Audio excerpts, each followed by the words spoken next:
दुर्ग जिले में अफीम का मामला थमने का नाम नहीं ले रहा है। लगातार बयानबाजी इस पर हो रही है। आज फिर से दुर्ग ग्रामीण शहर और दुर्ग जिले के कांग्रेस कमेटियों ने एक प्रेस कॉन्फ्रेंस लिया है। प्रेस कॉन्फ्रेंस में कई सारे सवाल उठाए हैं, कई सारे जवाब दिए हैं।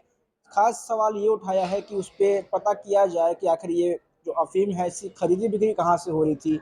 इसमें जो अफीम के जो फल पे निशान थे ब्लेड के, वो कब के हैं। ये पेड़ जो उगाया जा रहा है ये बीज कहाँ से लाया जाता है। कई सारे सवाल जवाब हुए हैं। आप आगे वीडियो में सुनिए क्या कुछ राकेश ठाकुर ने कहा है, जो कि ग्रामीण से अध्यक्ष है कांग्रेस के। अब आगे वीडियो में सुनिए। देखिए, समोदा में जो अफीम की खेती हो रही थी उसी मुद्दे पे आज प्रेस कॉन्फ्रेंस हम लोग कर रहे हैं। आपको बता दूं कि विनायक ताम्रकार और उनके परिवार का साम्राज्य जमीन में अफीम की बड़ी खेती हो रही थी। लगभग 10 एकड़ में खेती हो रही थी। सवाल बहुत सारे हैं, अभी जवाब आना बहुत कुछ बाकी है। जांच का बड़ा विषय है। अगर मेरा 100 एकड़ खेत भी है, अगर मैं उसमें धान की खेती करता हूं या कपास की खेती करता हूं या अन्य प्रकार के कोई खेती करता हूं, अनाज की कोई भी खेती करता हूं, तो कोई भी गांव में जाके देख लीजिएगा, कोई बाउंसर नहीं रखता।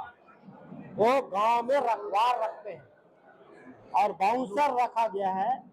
तो इसका सीधा मतलब यही है कि अवैध व्यापार वहां पे चल रहा था, अवैध खेती वहां हो रही थी।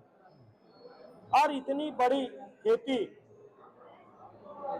छत्तीसगढ़ का पहला अफीम का खेती पता चला है, ये बड़ी बात है।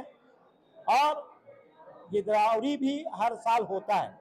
गिरदावरी हर साल पटवारी और आरईओ जो करते हैं, ग्रामीण जो अधिकारी रहते हैं, एग्रीकल्चर जो अधिकारी रहते हैं, वो भी अभी तक नहीं पकड़ पाए। जबकि इस बार डिजिटल सर्वे हुआ है और डिजिटल सर्वे में ये बताया गया है, गिरदावरी में ये बताया गया है कि मक्के और ज्वार की फसल हो रही है।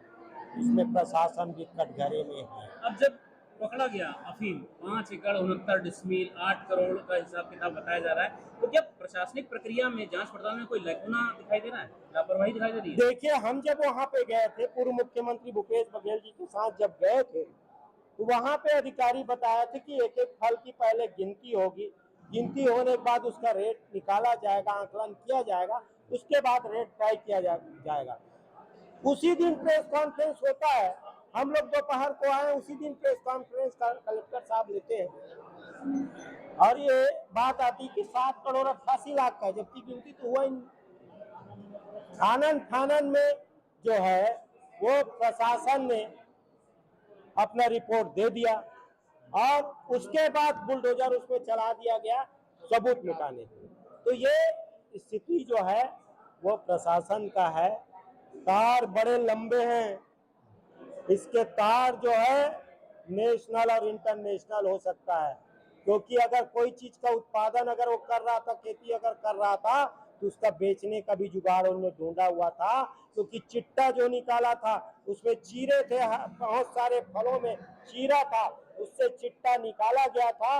और पता तो गांव वालों के माध्यम से ये भी चला है कि 2 दिन पहले कंटेनर में भरकर वो चिट्टा को ले जाया गया है।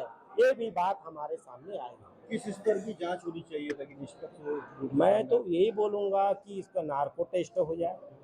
दूसरा, इनके तीनों भाई जो है, इनकी मोबाइल की जांच 1 तारीख से लेके 7 तारीख तक, जब तक गिरफ्तार नहीं होता तब तक का जांच कर ले, तो दूध का दूध पानी का पानी हो जाएगा। नार्को टेस्ट होगा, उसमें दूध का दूध पानी का पानी हो जाएगा। किसी की पिटाई भी की है, वहाँ एक पंच ऐसा सामने आता है, खुल के बोल रहे थे, जो बहुत मारा, इस विषय में क्या? अब देखिए, पिटाई तो हुआ है, एक मजदूर का पिटाई हुआ है, ये बात भी हम लोग के सामने आया है।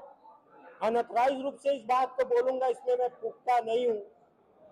कुछ मीडिया के साथी मेरे को बताए हैं कि इस चीज को मैं ऑथराइज रूप से नहीं बोल रहा हूँ, लेकिन आपको ये बताना चाहूंगा कि ये भी बात पता चला है कि गांव वालों ने गोली चलने की भी आवाज वहां पे सुने हैं।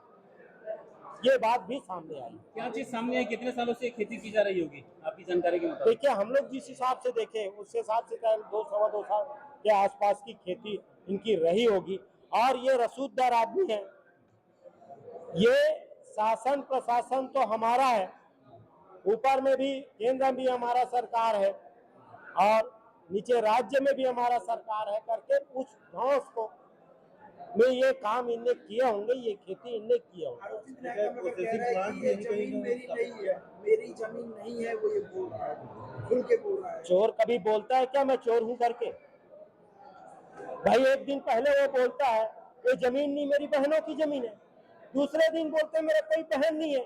तीसरे दिन उनके बहनें आके बोलती है कि हमारे पिताजी का जब से देहांत हुआ है, मधुमती और प्रीति बाला जो है, ये आके बोलती हैं कि ये हम तो इस जमीन में हमको जाने ही नहीं देता जब से हमारे पिताजी का मृत्यु है। 2023 से हमको जाने नहीं दे रहा है।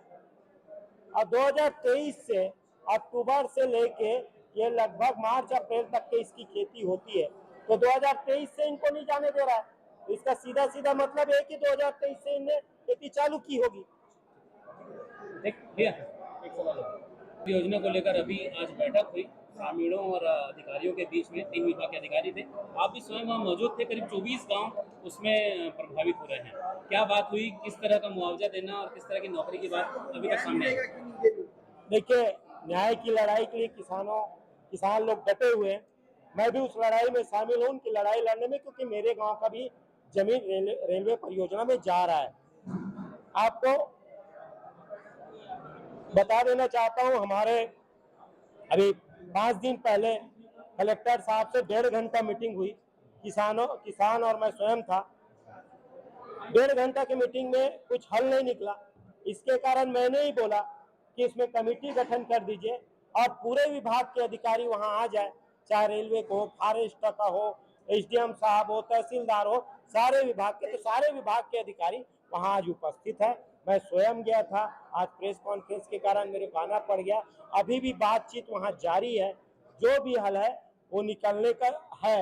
मतलब समस्या क्या आ रही है? एक बात जो वहाँ ग्रामीणों का कहना है कि जो जमीन का मुआवजा 4 गुना मिलना चाहिए वो अब 2 मुआवजे में अटका दे रहे हैं। नौकरी की बात आ रही थी, वो नौकरी भी नहीं देने की बात कर रहे हैं। देखिए, मैं आपको बता देना चाहता हूँ, 4 गुना मुआवजा का बात हो चुका है। 4 गुना मुआवजा मिलेगा। ये बात कलेक्टर साहब के साथ मीटिंग हुई थी, उस बात में आया था कि क्या होता है, जो फसल जैसे आपका खेत का मूल्य 13 लाख रुपया है, तो उसमें 100 गुना जो है सॉल्वेंसी जुड़ता है, वो 26 लाख हो जाता है। उसका मल्टीप्लाई 2, तो कितना हो गया? 26 का मल्टीप्लाई 2 करेंगे तो फिर हो गया 52 लाख। तो 4 गुना, ऐसे 4 गुना का वो बात हो चुका है। 4 गुना मुआवजा उनको मिलेगा। स्क्वायर फीट के हिसाब से या नहीं, एकड़ के हिसाब से। और उसी बात पे मामला भी अटका हुआ है कि स्क्वायर फुट के हिसाब से मुआवजा नहीं देंगे, हेक्टेयर के हिसाब से देंगे। उस बात पे मामला अटका हुआ है। तीसरा आपको बता दूं, नौकरी वाला जो बात आपने बोले, तो नौकरी वाला जो बात है उसमें रेलवे बोर्ड ने संसद से पास हो गया है 2019 में। ये बात जानकारी हमको अधिकारियों ने दिया, कलेक्टर साहब ने दिया कि संसद में पास हो चुका है कि 2019 से जो नौकरी वाला जो